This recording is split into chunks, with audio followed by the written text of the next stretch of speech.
Hi, my name is Elena. I'm a communications officer with External Affairs Department of Europe and Central Asia region. I came to Washington, D.C. about 8 or 9 months ago, and before that I was based in Kazakhstan, Almaty, and I worked as a communications officer there in the country office setting for about 10 years.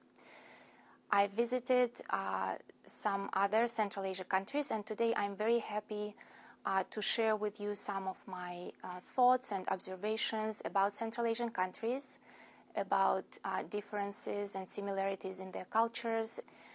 To start with, I would like to talk about Central Asia being a region. And some people say that these countries are now so diverse that we cannot talk about them as a Central Asia region. There are arguments in favor of both positions, but one needs to be very aware that after the breakup of the Soviet Union, these countries followed very different paths of development, and they are now more and more different from each other. All the countries in Central Asia, Kazakhstan, Kyrgyzstan, Tajikistan, Turkmenistan, and Uzbekistan, they have great sense of national identity and national pride, especially government counterparts.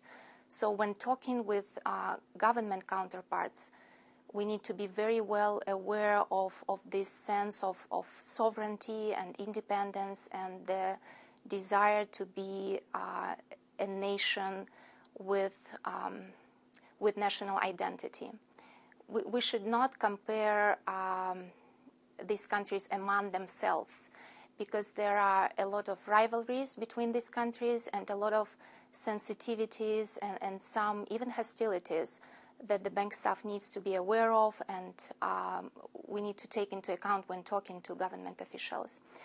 One of such rivalries that I want to mention is between Uzbekistan and Kazakhstan, and it goes back to many years ago. Back in Soviet times, Uzbekistan was the leader in Central Asia, and Tashkent, the capital of Uzbekistan, was the biggest city, the most prosperous one. And Uzbeks are very used to this notion of being the leader in the region. But now with Kazakhstan growing at a much higher rate and with huge wealth in mineral resources, especially oil, Kazakhstan is becoming a more prominent, a more wealthy state, both at the regional level and at the global level. And these rivalries between the two countries, and not just the countries, but between the two capitals, Tashkent and Astana, between the two presidents, they are now very obvious, and we need to be very well aware of them when talking to one of the countries and giving examples of from another country. So this is very important.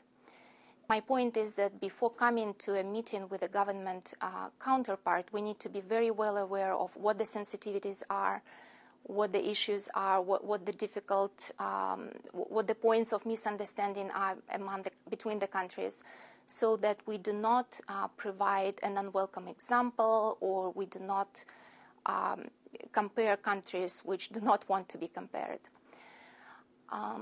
I think it is important to know that country office staff is a great resource, and coming from the country office, maybe I am a bit subjective, but I would say that country office staff can be very helpful in advising World Bank staff about what to expect, how to behave, how to approach government officials or any other people living in the country.